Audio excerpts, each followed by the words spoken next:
Let me tell you about a house that wasn't just the talk of our neighborhood, it was the heart of it. You see, in every street, there's always that one house. The one people slow down for when they drive by. The one that always comes up in conversations. In our neighborhood, that house belonged to a woman named Rebecca. From the outside, it didn't scream for attention. It wasn't flashy or modern. No giant windows, no high-end finishes, no "for sale" sign that ever stayed up. But it had charm. A handmade facade made it look like a quaint cottage tucked away in a fairy tale book. Window boxes with flowers, hand-painted shutters, and a whimsical fence made it feel like stepping back in time. It felt alive, but the real magic? That was inside. Once you walked through that door, it was like entering another world. The walls were covered in murals, and I'm not talking about random graffiti or simple paintings. These were full-blown, floor-to-ceiling masterpieces. Disney castles, forests with glowing lanterns, characters from fairy tales dancing along hallways and ceilings. Some walls had gold leaf detailing. Others had shadow-painted depth, like a window into another dimension. It was breathtaking and every single brushstroke was done by the tenant herself, Rebecca. Rebecca had been living in that house since the mid-1980s. Back then, she was still an art teacher at the local high school. Later, she started one of those paint-and-sip wine businesses before it was trendy. She taught hundreds of people how to express themselves with color. After she retired, she began focusing entirely on commissions and custom furniture painting. Dressers, cabinets, even vintage signs. Her style was elegant, timeless, and full of joy. Now, I won't lie. Rebecca and I didn't always see eye to eye at first. Years ago, she used to complain about the sound of my truck engine. It was loud, and yeah, I drove too fast down the street. I brushed her off a few times, not gonna sugarcoat that. But she wasn't bitter. One day, she came over, not angry, just calm, and told me how the noise shook her when she was trying to work on fine line detailing in her studio. I apologized, slowed down, and from that day forward, we grew to respect each other. Eventually, we became real friends. She was that kind of person. Always kind, always thoughtful. She'd bring cookies to new neighbors. She helped paint sets for the community theater. Kids on the street knew her as the lady with the magic house. And she never once bragged about any of it. That's what made her so special. As far as her living situation went, it was a bit old-fashioned, but built on trust. When she moved in decades ago, she struck a handshake deal with the landlord. He was a kind older man, the type who still believed in your word being your bond. They agreed she could paint and personalize the inside however she liked, as long as the outside stayed respectable. He loved her work. In fact, he used to show off the house to his friends like it was a gallery. And over the years, there was always talk, quiet conversations, that he intended to sell the house to her one day. That once she retired fully, it would be hers. There was no rush. She didn't push. There was trust. The house was hers in spirit, even if it wasn't yet on paper. Everyone around here just assumed that was how it would go. Rebecca had poured so much of herself into that place, there was no way she wouldn't eventually own it. But then came the news no one expected. The landlord passed away. It was sudden, and the kind of thing that shakes a community. He was one of the old pillars of the neighborhood, quiet but solid. With him gone, everything felt a little less certain. And unfortunately, when someone passes away without putting their wishes in writing, everything becomes complicated. Rebecca was heartbroken. Not just for the man himself, but for what his passing meant. She hadn't pushed for a lease. There was no official deed in her name. Everything rested on a verbal promise and decades of good faith. At first, we hoped his children would honor that. Maybe they'd recognize her place in that home, or at least negotiate something fair. But what happened next changed everything. When Rebecca's landlord passed away, something shifted in the air, like a piece of the neighborhood's foundation had quietly crumbled. There was no big announcement, no last-minute will reading with legal fireworks. Just word spreading from neighbor to neighbor that old Mr. Hartley was gone. And with him, any sense of security Rebecca had known for nearly 4 decades. She had always trusted him. That handshake deal, simple, old-fashioned, had carried them through the years. She took care of the home like it was her own, invested thousands of hours into transforming it into a living, breathing gallery. And Mr. Hartley always said she'd have it someday. That it would be hers. But he never put it in writing. No will. No formal transfer of ownership. Just trust, and trust, unfortunately, doesn't stand up in court. That's when the vultures came. Circling, his kids, 3 adult children, swooped in like they were running a corporate audit. Not one of them had ever shown interest in the property while their father was alive. But now? Suddenly they were assessing the value of the estate. You could almost see the dollar signs dancing in their eyes. One of the sons, Brandon, I think his name was, showed up one Saturday with his teenage daughter. They stood outside Rebecca's house for a while, walking around, pointing at things. She was in her garden and waved politely. He nodded, barely, then they asked if they could take a look inside. Rebecca, being Rebecca, welcomed them in. She gave them a short tour, proud but humble, pointing out her favorite murals, showing them the custom-painted cabinets, the hallway scene with the enchanted forest, the ceiling mural in the guest room that had taken her 2 full months to complete. The girl was in awe. She said it looked like something out of a dream, and that's when it happened, the moment Rebecca's house stopped being a home and became a target. A week later, she received a letter by courier. No conversation, no compassion, just a formal notice that she was to vacate the property within 60 days. No lease meant no protection. They claimed that the unauthorized wall alterations violated housing codes and devalued the home. Imagine that, the very art that made the house famous in the community was now being labeled a problem, a violation, an excuse to remove her. But here's the thing, they didn't care about the codes. Not really. They weren't trying to sell the place, they wanted it for themselves. Brandon's daughter, according to whispers, had fallen in love with the house and wanted it for her first home. A unique space to show off on social media. An aesthetic dream, someone said. And instead of asking Rebecca for mentorship or even making her an offer, they decided to boot her out and claim it as their own. Rebecca was stunned. You could see it in her posture the next day, hunched over her porch steps, sipping coffee but barely tasting it. I sat with her for a while, trying to offer support. But what do you say to someone who's being evicted from their life's work? I always thought they'd do right by me, she said softly. I painted these walls with love. I never expected to be punished for it. She spoke with a few lawyers, but without a lease or signed agreement, her case was weak. Mr. Hartley's kind words and promises, unfortunately, didn't carry legal weight. She could have dragged it out, maybe bought herself a few more months, but the emotional toll was already too high. She was heartbroken. Not just because she was losing her home, but because the people taking it didn't care about what it meant. They didn't see the house. They only saw the content. To them, it wasn't a sanctuary.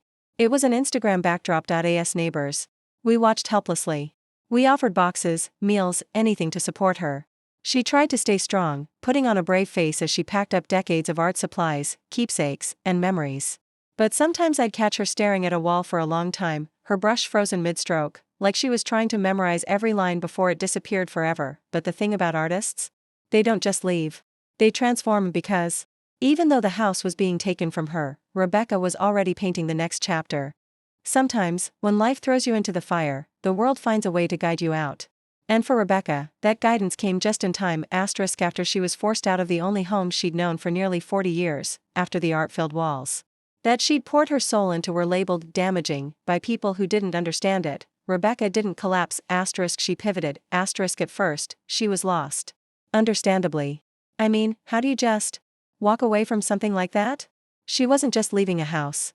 She was leaving behind decades of memories, laughter, quiet mornings spent painting by the window, and nights where inspiration struck and she stayed up till dawn surrounded by brushes and music. But in what can only be described as pure luck, or maybe the universe showing up right when she needed it most, Rebecca found a new home. And not just any home. It was a 2-story craftsman-style place in another state, tucked away in a quiet artist's community she had always admired. A friend of hers had tipped her off. The house had just gone on the market, and best of all, it had a full art studio on the first floor. Proper ventilation, tall ceilings, built-in shelves, even skylights for natural light, like it had been designed with her in mind. She hadn't even considered moving states before. But when she saw the photos, something shifted. She looked at that space and didn't just see a new house, she saw potential. A blank canvas. A fresh beginning. She acted quickly. With the help of another friend in real estate, she made an offer and secured financing within 2 weeks. And just like that, while her old home was being taken from her by people who saw it as a novelty, Rebecca had found a new sanctuary, one that embraced her craft rather than rejected it. But before she packed up for good, something beautiful happened here. Something almost poetic. One of our mutual friends, let's call him Miguel, was a fellow painter and contractor. He'd done a lot of home restoration projects over the years and had a deep respect for Rebecca's work. When he heard about the eviction, he was furious. But he didn't waste time being angry. He came to her with a proposition. I want to help you erase your work, he said. At first, Rebecca flinched at the idea. Erase sounded so cruel. But Miguel explained it wasn't about destroying her murals. It was about reclaiming the narrative. He didn't want her art to be exploited by the people taking the house. He didn't want her years of work being turned into Instagram fodder or, worse, painted over poorly by a flipper without a second thought. If the art had to be removed, it would be done with intention, and by someone who understood its value. Miguel offered to help prep the house, sand the murals, repaint everything, and return it to a blank slate, on her terms. And that's not all. He also offered Rebecca something priceless, a place to stay. He had a guest house on his property, a cozy, quiet little cottage tucked behind his main home. He told her she could stay there free of charge while she transitioned to her new life. All I ask, he said with a grin, is that you paint me something. Right there. He pointed to the biggest wall in his living room. A mural, just for him. Rebecca's eyes lit up. The pain of losing her home hadn't disappeared, but now, something new stirred. Purpose. She agreed. Over the next week, our little group of neighbors rallied to help her move. We packed up her furniture, boxed up decades of paints, canvases, and books. We rented storage units and made run after run, trying to keep her spirits up in between. She handled it with grace, smiling through it all, even though I knew it still stung. And while Miguel prepped the inside of her former home, Rebecca stayed in his guest house, quietly sketching the first lines of her new mural. By the end of the week, her old house was empty. We stood in that living room together, me, Miguel, and a few others, surrounded by bare walls where once dragons flew and enchanted castles rose.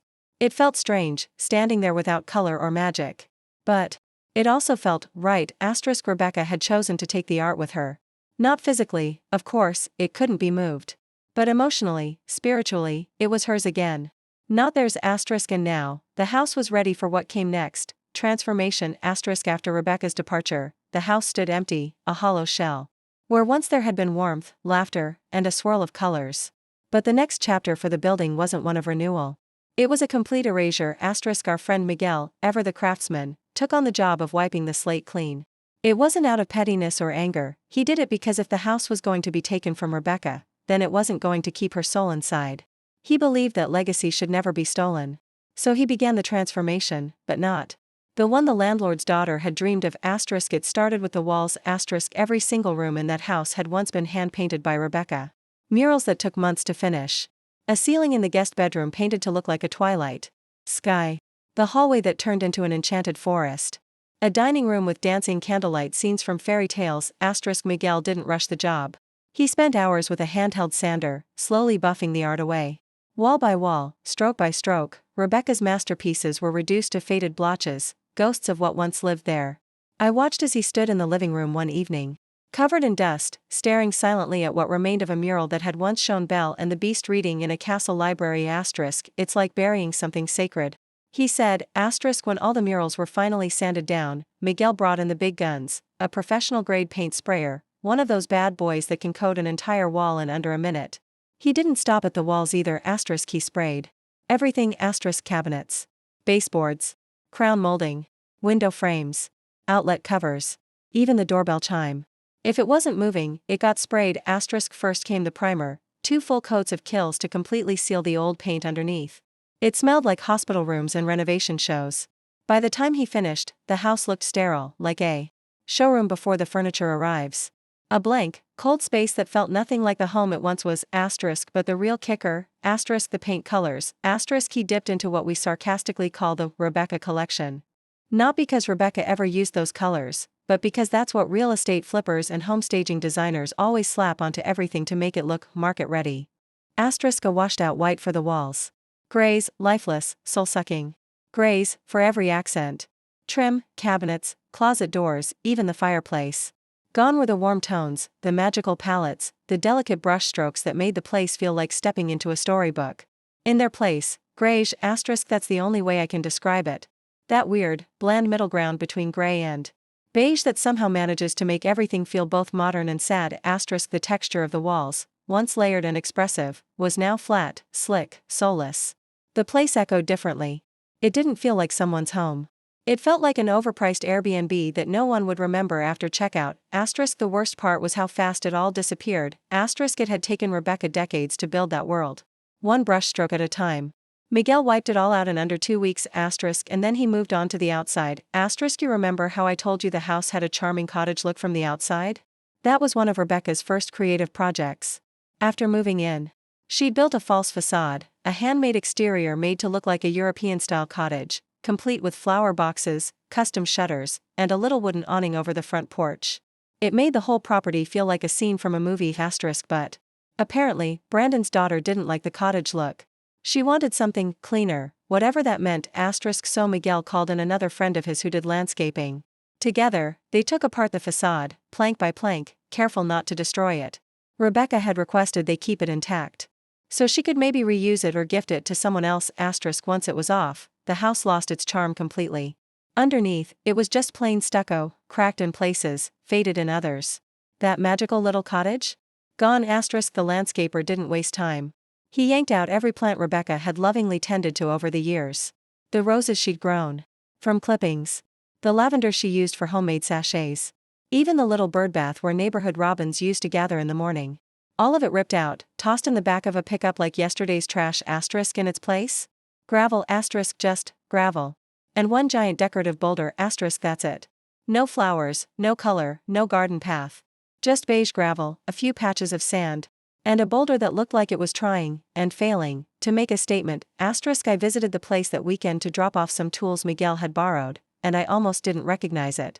I stood there on the sidewalk, looking at what used to be a place full of life and story, and now just looked like a hollowed-out version of itself asterisk. It didn't even smell the same asterisk, and that was when it hit me asterisk. They hadn't just evicted Rebecca, they had stripped the house of its soul. What was once magical, one of a kind, and full of heart was now just another forgettable flip, desperately trying to look expensive but feeling cheaper than ever asterisk. It was, without a doubt, the final nail in the coffin. This past weekend, I found myself working on a leaky faucet for one of my old neighbors, just a quick favor. The house was only a few blocks away from Rebecca's old place, so after I wrapped up, I figured, why not take a little detour asterisk. I walked past her former home, the one that used to feel like a fairy tale wrapped in bricks and paint. But now, standing there on the sidewalk, it was unrecognizable asterisk. The cheerful facade was gone, replaced with flat stucco that looked like it had lost an argument with a paint roller. The colorful garden had vanished too, no more roses brushing up against the picket fence or lavender scent wafting through the air. Just gravel, beige sand, and a single boulder that looked like it had been plucked from a landscaping catalog under a category titled Soulless Minimalism. Asterisk. I paused and took it all in. There was something off about it, besides the obvious. It wasn't just that the house looked plain. It felt empty asterisk. That's when a neighbor walked by with his dog. We exchanged a quick hello, and I casually asked, anyone moved in yet? Asterisk. He shook his head. Saw a couple U-Haul trucks there earlier this week. But nothing was ever taken inside. They sat out front for a few hours, then left. Haven't seen anyone since. Interesting, it didn't take much to piece the story together. Brandon's daughter, the one who'd supposedly fallen in love with the house, the art, the magic, finally came back to claim her prize asterisk. Except, it wasn't what she remembered asterisk. Imagine this, you walk into a house you dreamed about. The walls you once called magical, now covered in sterile white. The ceiling you took pictures of, gone. The enchanted forest in the hallway? Painted over with dull, depressing gray. The energy? Cold. Lifeless asterisk. There were no murals. No stories. No soul. Just walls that look like every generic flip you've ever seen on a rushed home renovation show asterisk. This wasn't the dream home she remembered. This was a stripped-down replica. A house that used to be something, until it was emptied of meaning asterisk. And here's the truth, beauty doesn't live in walls. It doesn't live in paint or floor plans. It lives in the hands of the creator asterisk. Rebecca had poured nearly 40 years of her life into making that place special, not just for herself, but for the neighborhood. Every mural told a story. Every brushstroke had a purpose. Every room held memory. Whimsy, imagination asterisk. You can't steal that kind of beauty asterisk. You can try to own the space, but you'll never own the heart behind it asterisk. From what I heard, Brandon's daughter was furious. Confused, even. She wanted to know why the murals were gone. Why the house didn't feel the same. Why the energy had shifted so dramatically asterisk. But you can't just evict someone's soul and expect their spirit to stay behind. That's not how art works. That's not how people work asterisk. As for the house? It's still empty asterisk. No updates. No furniture. Deliveries. No moving vans. It just sits there, sterile and silent, a monument to missed opportunity and shallow intentions asterisk. But while that gray shell of a home stands vacant, Rebecca is doing better than ever asterisk. She moved into her new place a few weeks ago. It's in a peaceful little artist town with cobblestone streets and cafes that host local exhibitions. Her house? Oh, it's perfect. Wide windows that let in golden morning light, a garden out front with room for wildflowers, and a massive studio on the first floor that smells like fresh paint and lemon oil asterisk. I visited her the other day. She greeted me with a hug and a smudge of green paint on her cheek. Asterisk inside, the walls were already coming alive. A phoenix here. A starry forest there. The ceiling above her dining room was halfway done, a swirl of Van Gogh-inspired skies. With dancing fireflies, asterisk she was humming while she painted. Asterisk happy. Peaceful. Asterisk unbothered. Asterisk she told me she was thinking about hosting art classes again. Maybe even restarting her paint and wine nights, but this time with local musicians performing.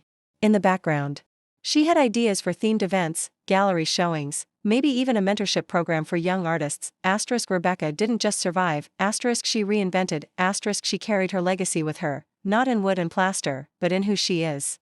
You see, her magic was never trapped in a single house. It was always in her hands, in her heart, and in her willingness to share it with the world. Asterisk and the people who tried to take it from her? All they got was a shell. A lifeless gray box. A space with no story. No joy. No soul. Asterisk just a flipped house that no one wanted anymore. Asterisk so if you're ever tempted to take what someone else created, thinking you can make it yours, remember. Rebecca's house. Because you might just end up with a pretty box, asterisk that feels like nothing at all.